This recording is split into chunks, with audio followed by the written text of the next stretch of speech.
Please allow me to introduce myself. My name derives from the Hebrew word Halel. Halel means shining. St. Jerome Latinized the word as Lucifer.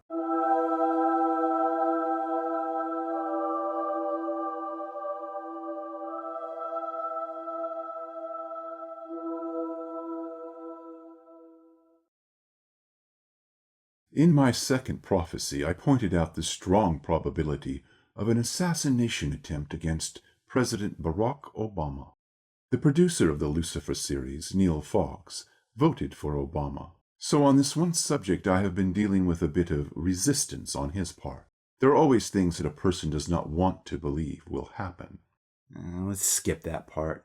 Very well. Let me cut to the chase. While I could say a lot about the 16th century seer, Michel de Nostradam, better known as Nostradamus, here and now I will speak without reference to Michel one way or another. I ask only that our viewers wait and see what happens.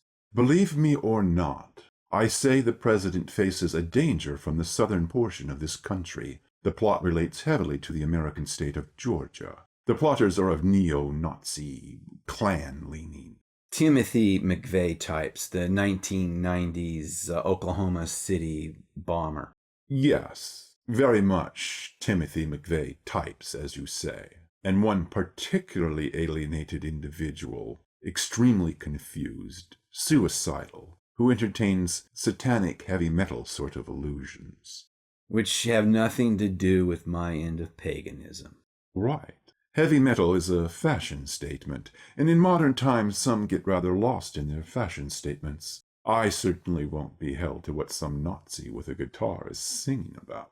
We talk about the victim psychology underlying Nazism in our occult chats. Yes, good point. Satanism will be blamed for the attempt, which is one of many reasons why Fox does not call himself a Satanist, and I do not use the word Satan in referring to myself. But I assure the public that these lunatics are acting on their own. Mainly they hate the president because he is a black man, which is hardly the pagan attitude. The conspiracy will involve a bomb. It will be perpetrated at a time when the president's poll numbers are lower than they are now. Tragically, if it succeeds, many others will die who are in physical proximity of the president when the bomb detonates. And sadly, the lives of loved ones of the president could also be at stake.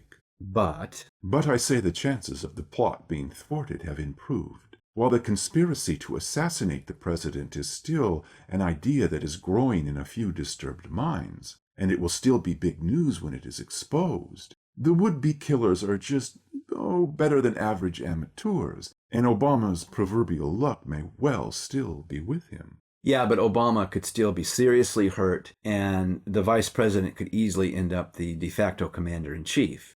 Joe Biden might even be sworn in. I can remember a time when you would have thought highly of a Biden presidency. The dreams say different. And Michel de Nostradam said different from what your dreams tell you, my friend, which you must begin to accept. Michel saw death for Obama, and I will discuss this a bit this summer. But Michel was not always right. And on this one subject, he was not necessarily seeing things in their proper context. Past the French Revolution, the future did not always make sense to his Renaissance mindset. I have reason to believe that if the plot fails, and if Obama comes out of it okay, then it will fail during the winter holiday season. Yes. Not necessarily the one coming up now in the year 2009, but during this time of year, whatever year that might happen to be. I am glad you mentioned that. As much as we will chat about Michel de Nostradam and biblical prophecy, you must begin to trust your own authority on these matters.